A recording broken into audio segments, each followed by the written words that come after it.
Imagine a chain of emerald islands scattered across a turquoise sea. Welcome to the Maldives, a tropical paradise like no other. This documentary journey will explore an enchanting nation defined by its shimmering coral atolls, vibrant marine life, rich culture, and the looming challenges it faces. The Maldives is renowned worldwide for its postcard-perfect beaches and luxury overwater villas. But beyond the tourist brochure lies a deeper story. It is a country of fascinating history and traditions, home to over 500,000 people who live amid both breathtaking natural beauty and an ever-present threat from the rising ocean. In this cinematic exploration, we'll venture from the crystal-clear lagoons and coral reefs to the bustling streets of the capital city Malé, uncovering how geography and history shaped the Maldivian way of life. We'll dive into local customs and daily routines, experience the splendor of the Maldives' world-famous resorts, and confront the stark reality of climate change impacting these low-lying islands. By the end, you'll not only see why the Maldives captivates travelers and scientists alike, you'll also understand the resilience and spirit of a nation striving to preserve its paradise for future generations. So sit back, relax, and let's set sail to the magical isles of the Maldives, where beauty and danger intermingle in an unforgettable story.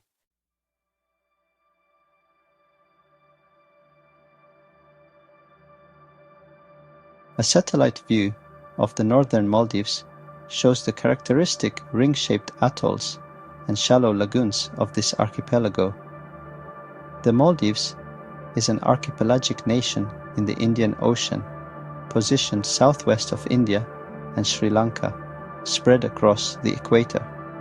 It consists of 1,192 coral islands, grouped into a double chain of 26 natural atolls, stretching about 871 kilometers from north to south. Despite this vast ocean footprint, the country's total land area is a mere 298 square kilometers, making the Maldives the smallest country in Asia by land area. Those tiny islands are scattered over roughly 90,000 square kilometers of ocean, one of the most geographically dispersed nations on Earth. In fact, only around 200 of these islands are inhabited by local communities, while many others serve as resort islands or remain uninhabited sandbanks and coral outcrops. One striking geographic fact is that the Maldives is the flattest and lowest country in the world. The average natural ground level is just 1.5 meters above sea level. The highest natural point in the entire country is no taller than an average person, about 2.4 meters. Though anecdotally, a man-made mount on Vilingili Island reaches 5.1 meters. This extreme flatness means that almost nowhere in the Maldives rises more than a few paces above the ocean. One reason the nation is acutely vulnerable to sea level rise. In many places, standing on the beach, you can see the lagoon gently blend into the horizon with no hills in sight. More than 80% of the Maldives' land lies less than 1 meter above sea level, a sobering statistic that will resurface when we discuss climate challenges. Geographically, each Maldivian atoll is a ring-like cluster of coral islands encircling a lagoon. These atolls sit atop ancient submarine volcanoes that long ago sank beneath the ocean, leaving behind coral reefs growing around their rims. A classic example of Charles Darwin's atoll formation theory. The coral reefs protect the islands from ocean swells, creating calm turquoise lagoons inside. On the ocean side of the atolls, reefs drop off to the deep blue depths of the Indian Ocean. This unique formation gives the Maldives its iconic scenery, brilliant white sands, shallow sapphire waters, and rich coral gardens teeming with life. The nation's name itself may derive from the Sanskrit Maladvipa, meaning garland of islands, an apt description of the necklace-like string of atolls. In terms of location and climate, the Maldives lies just north and south of the equator.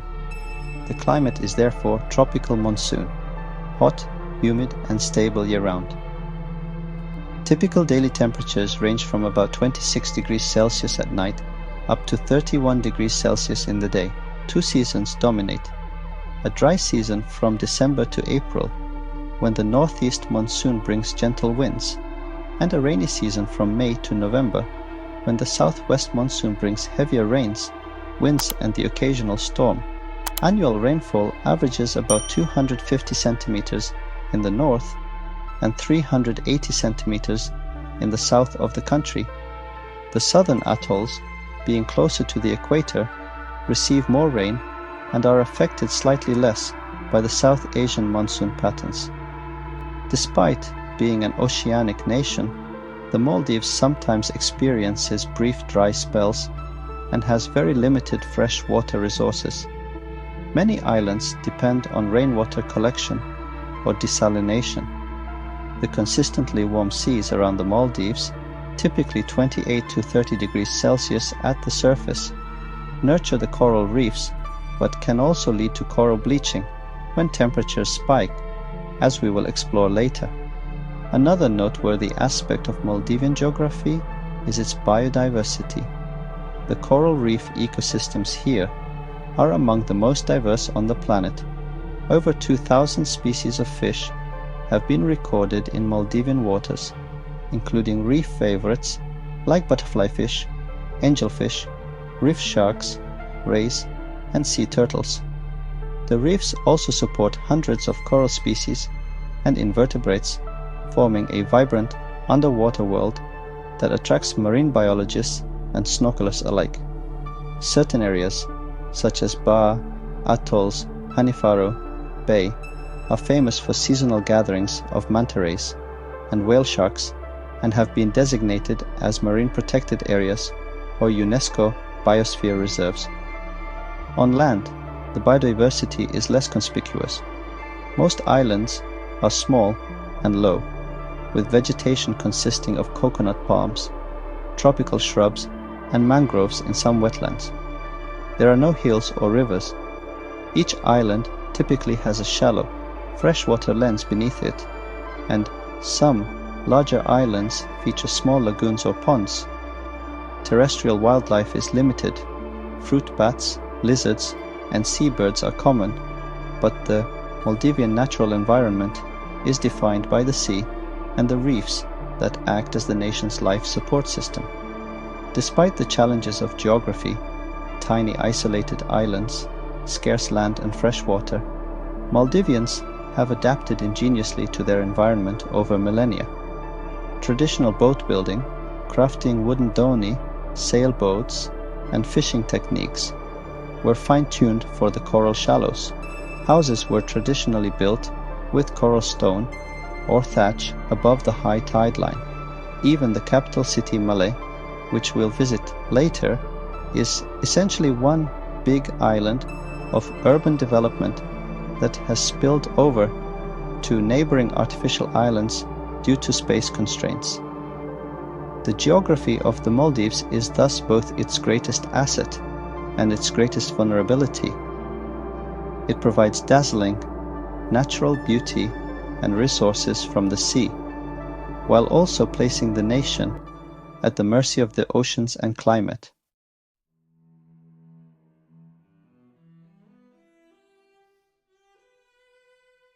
The human story of the Maldives spans over 2,500 years of history, shaped by waves of migration, religion, trade, and more recently, global politics. Despite its physical isolation, the Maldives has never been entirely cut off from the world. Early settlers and sailors made these islands their home long ago, and the islands played host to influences from South Asia, Arabia, and Europe over time. According to Maldivian legends, and some archaeological evidence, the first settlers might have arrived as early as the 5th century BCE or before. These early inhabitants likely came from the Indian subcontinent, possibly seafarers from what is now Sri Lanka and South India. For many centuries, the Maldives was a Buddhist kingdom. Buddhism likely spread here around the 3rd century BCE, during Emperor Ashoka's era, and became the dominant religion for over 1,000 years. Ruins of Buddhist stupas and monasteries have been found on some islands, such as fragments of a 7th century monastery on Kashidu Island, indicating a flourishing Buddhist culture in ancient times. This era saw the development of Maldivian writing and art.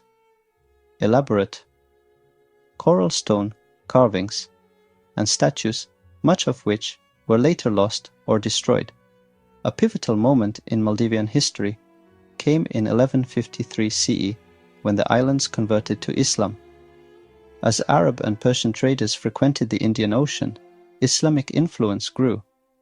According to tradition, a Sunni Muslim visitor named Abu al-Barakat, Yusuf al-Barbari, is credited with converting the Maldivian king to Islam.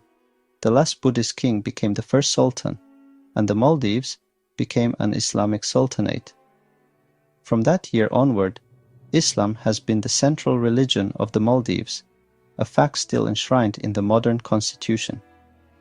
Today, Islam is the official state religion, and all Maldivian citizens are required to be Muslim. The Islamic period brought new customs, laws, and connections to the wider Muslim world. The Maldives developed a strong sultanate governance system, with dynasties of sultans ruling from the capital island, first based in Malé. Travelers like the famous Moroccan explorer Ibn Battuta visited in the 14th century and noted the Islamic devotion and also some remaining syncretic practices. For instance, old Sufi traditions like saint tombs and ceremonial feasts persisted well into the 20th century. The islands were unified under the Sultanate, and the economy centered on fishing, coconut, and a valuable export: dried tuna fish, Maldive fish, and cowrie shells, which were used as currency in many parts of Asia and Africa. For centuries, the Maldives largely managed its own affairs, but European colonial powers eventually cast eyes on these islands due to their strategic location on trade routes. In the mid-16th century, the Portuguese briefly captured the Maldives in 1558 and tried to impose their rule.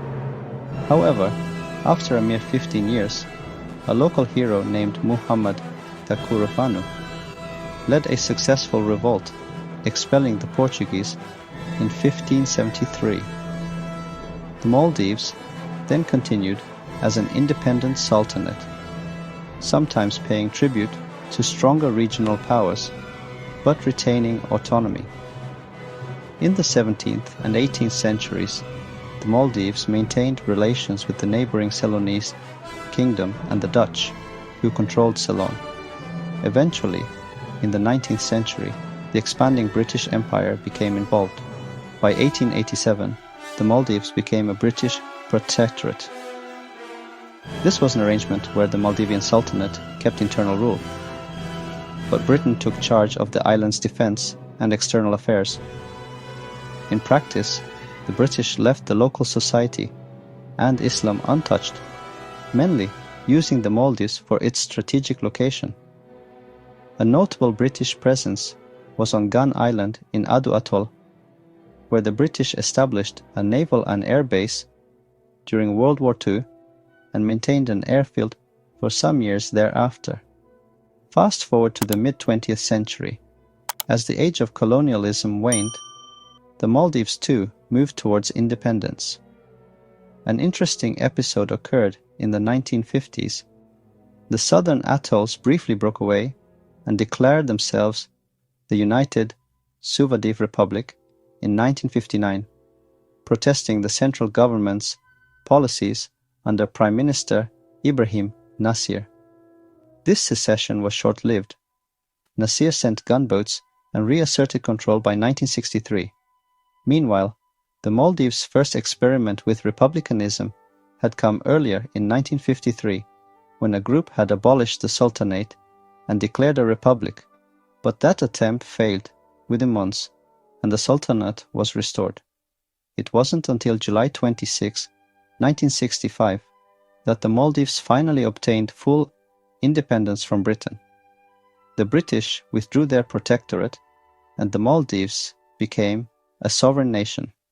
Initially, it remained a sultanate for a few years post-independence, but a public referendum in 1968 abolished the 853-year-old sultanate in favor of establishing a presidential republic.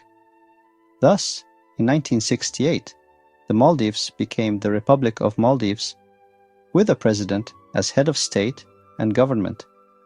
The early independent Maldives was led by President Ibrahim Nasir, formerly Prime Minister under the Sultan. Nasir's tenure from 1968 to 1978 saw some modernization, but also autocratic tendencies. He is remembered for initiatives like introducing tourism in the early 1970s to diversify the economy, but his rule ended amid controversy. Facing political discord and economic woes, Nasir fled the country in 1978, allegedly taking a chunk of state treasury funds with him. In 1978, Maumoon Abdul Gayoom became president, marking the start of a 30-year era of rule by one man. President Gayoom was re-elected for 6 consecutive 5-year terms, often without any opposition candidate. His rule brought stability and economic growth. Tourism expanded dramatically under Gayoom, but it was essentially a benevolent autocracy. Critics charged that Gayoom's regime suppressed dissent, concentrated wealth and power, and used laws to stifle political opposition. During this period, the Maldives joined international bodies like the United Nations and the Commonwealth and achieved relatively high human development for a South Asian nation, yet political freedoms were limited. There were also dramatic moments. Coup attempts against Gayoom occurred in 1980, 1983, and most seriously in 1988, when mercenaries allegedly hired by a Maldivian businessman in exile landed on Malé and tried to overthrow the government. In that 1988 coup attempt, Indian armed forces intervened at Gayoom's request under Operation Cactus, airlifting soldiers who rapidly foiled the plot. The incident underscored the Maldives' vulnerability and also India's role as a security partner in the region. By the early 2000s, calls for democracy grew louder. Pro-democracy activists and opposition figures, notably Mohammed Nasheed, challenged Gayoom's rule. Nasheed, a former journalist who had been jailed for dissident writings, founded the Maldivian Democratic Party and pressed for reform. Eventually, Gayoom's government enacted a new constitution in 2008, allowing multi-party elections.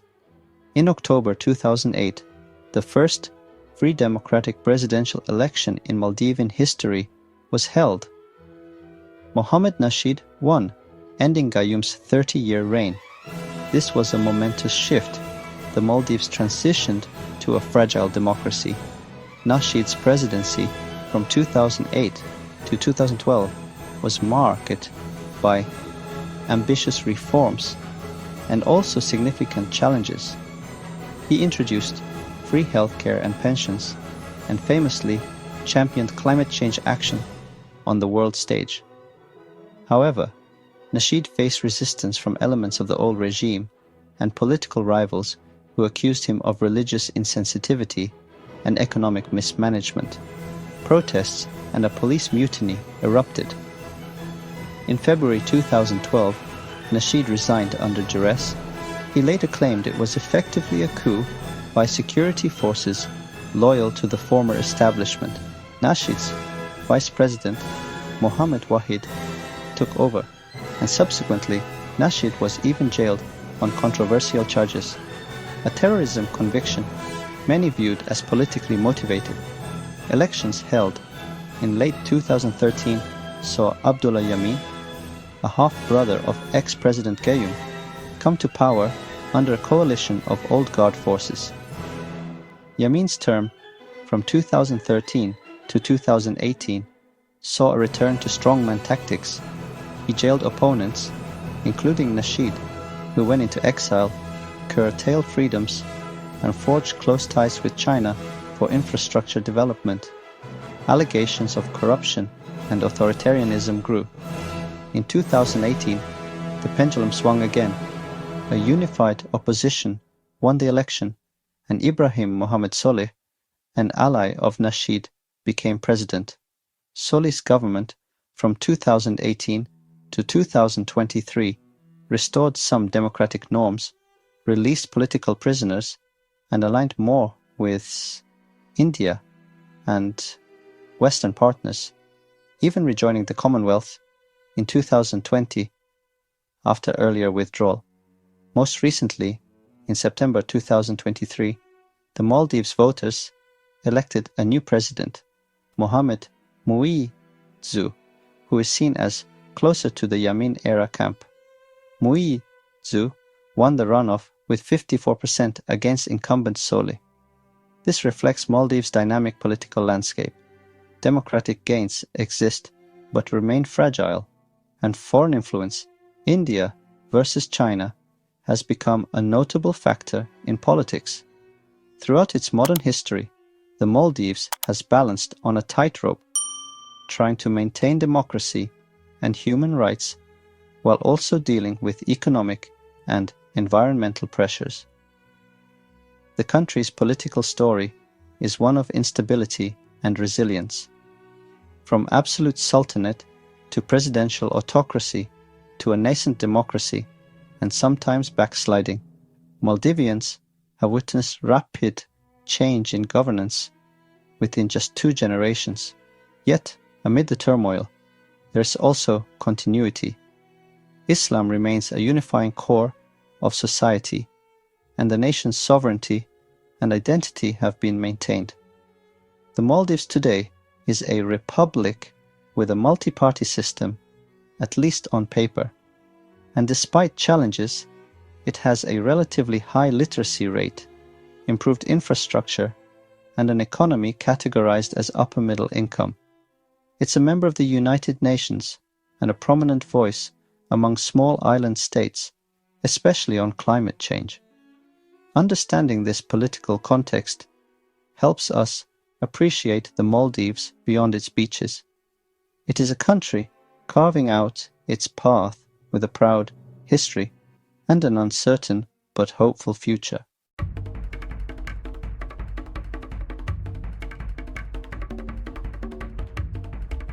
The Maldives may be small in size, but it boasts a rich and distinct culture, shaped by its people's seafaring heritage and Islamic faith. The cultural fabric of Maldivian society is an amalgam of influences from South Asia, Africa, and Arabia, woven together over centuries on these isolated atolls. Let's delve into some key aspects of Maldivian culture: religion and values, language, arts and traditions, and daily customs. Religion and values. Islam is the cornerstone of Maldivian identity. Since the conversion in 1153, the Maldives has been a 100% Muslim nation in terms of citizenry. Specifically, Sunni Islam is practiced by virtually the entire population. The constitution of the Maldives requires all citizens to be Muslims, and Islamic law, or Sharia, is a foundation for national law and everyday life. This means that the cultural norms are deeply conservative and religious. Mosques are found on every inhabited island. The call to prayer marks the rhythm of the day, and Islamic holidays like Ramadan and Eid are the most important, celebrations of the year. That said, Maldivian Islam historically had a gentle, Sufi influenced character. For example, up until recent decades, people would visit the tombs of Islamic saints and perform Maulud or Miladun Nabi ceremonies with devotional singing. In modern times, there has been some shift toward more orthodox practices, but many traditional beliefs and folk tales still persist in daily culture, including stories of spirit beings like jinnis and sea demons that predate Islam. Because of Islamic injunctions, certain things are forbidden or regulated in Maldivian daily life. Alcohol and pork are not available to local Muslims and are only sold on resort islands to tourists, and there are dress codes. Most local women wear at least a headscarf and modest clothing, especially off the resort islands. Friday is the weekly holy day. Weekends in the Maldives run Friday to Saturday to accommodate Friday prayers. Yet, Maldivians also have a laid-back island lifestyle ethos. Traditionally, life revolved around family, fishing, and community, with values of hospitality and harmony emphasized. Communities are close-knit. On a small island, everyone knows everyone else, and social life often centers on the mosque, the public square, or the beach at sunset, where people gather to chat. Language. The national language is Divehi, an Indo-Aryan language closely related to Sinhala, spoken in Sri Lanka. Divehi has its own unique script called Thana, written from right to left. The Thana script is an interesting cultural artifact. It's said to have been derived from Arabic numerals and local innovations, developed around the 18th century. Arabic influence is also present in many loanwords due to Islamic heritage. Maldivian poetry, proverbial sayings, and the traditional royal edicts were all in Divehi, which serves as a strong unifying element across the dispersed islands. While English is widely spoken today, especially among youth and in tourism, Divehi remains the language of home and heart. It's not uncommon to hear elders reciting Old Raivaru or poems or narrating fables in Divehi about legendary queens, seafarers, or mythical creatures like the Ranamari, a sea demon from an old Maldivian legend. Arts, music, and dance. Maldivian traditional arts show influences from East Africa, Arabia, and South Asia, yet have a flavor of their own. The most famous form of indigenous music and dance is Bodu Beru, which literally means big drum. Bodu Beru performances feature a group of men, and sometimes women as dancers, drumming energetically on large goatskin drums, singing call and response chants, and dancing with increasing fervor.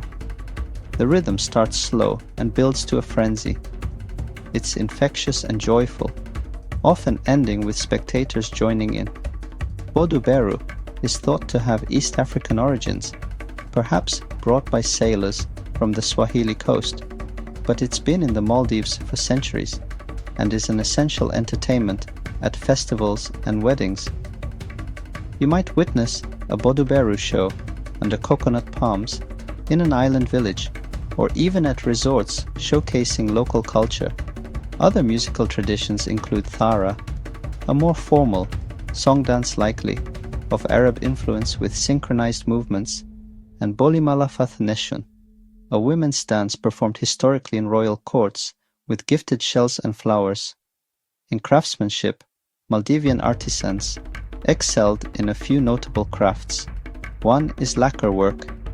In the past, beautiful lacquered wooden containers with intricate red, black, and yellow designs were made, typically as gifts or for holding Qurans. Another is mat weaving. The women of Gafdal, Atoll, produce finely woven mats called tundukuna, made from natural fibers and dyed patterns. traditionally used for prayer mats or home decor. Boat building was a vital craft as well. Carpenters built fishing donis from coconut wood, using skills passed down generations. In earlier times, Maldives also produced significant quantities of coir rope from coconut husk fiber, which was used in ship rigging across the Indian Ocean. Family and social customs. Maldivian society is traditionally patriarchal, yet women historically enjoyed relatively high status compared to some neighboring countries.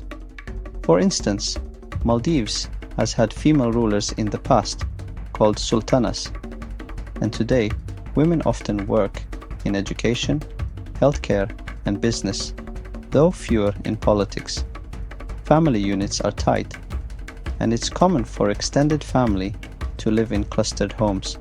Interestingly, the Maldives was once famous, or perhaps infamous, for its high rate of marriage and divorce.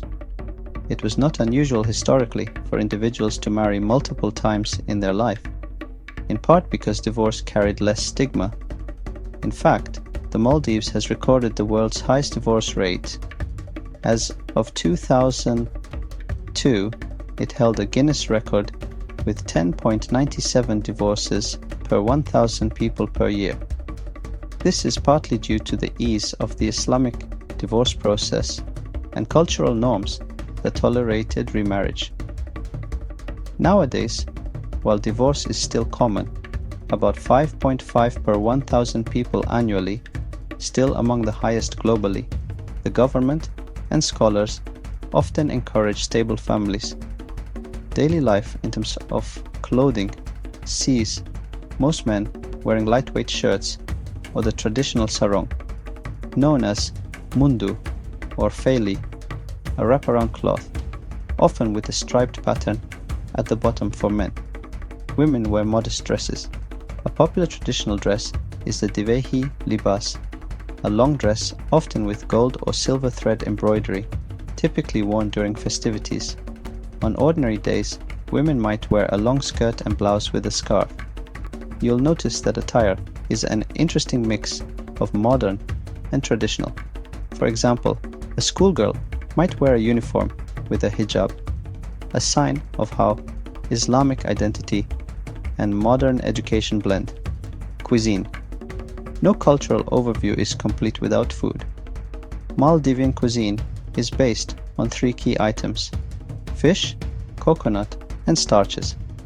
Surrounded by ocean, Maldivians have traditionally been fishermen, and fish, especially tuna, is the staple protein.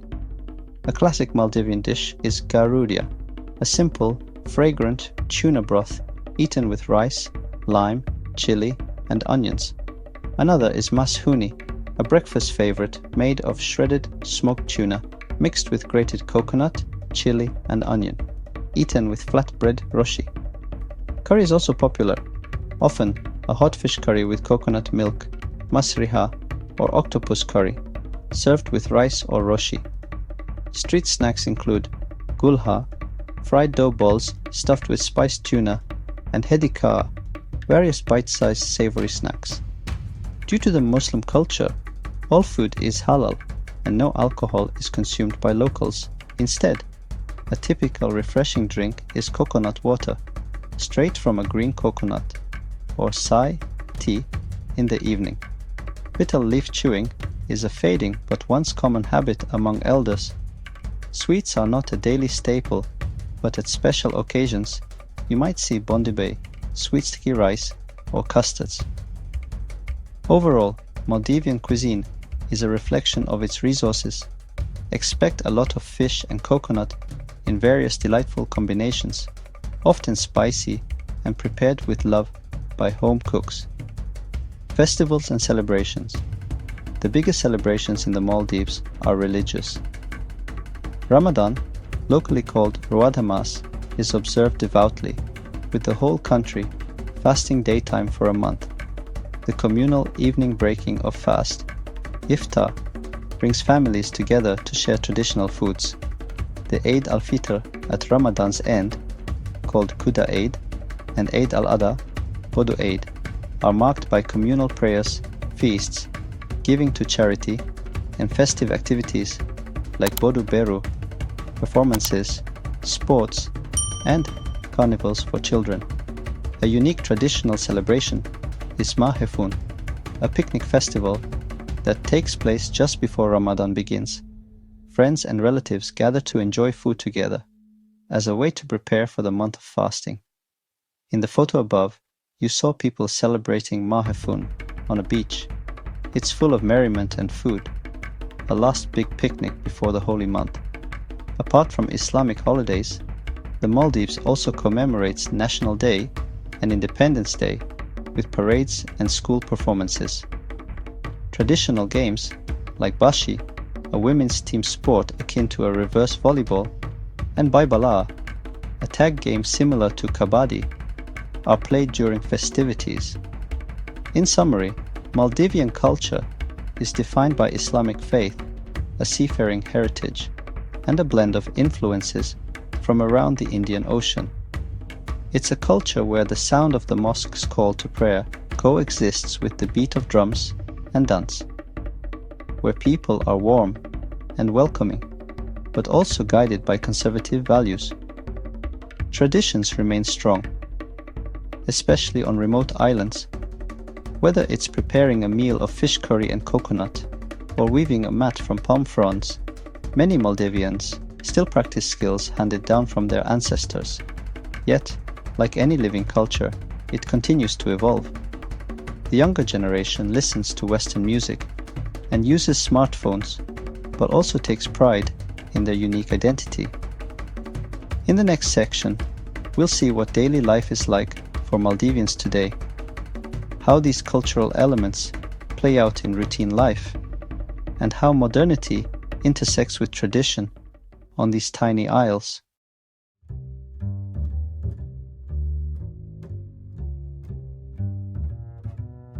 What is it like to live every day in a tropical island nation scattered across the sea?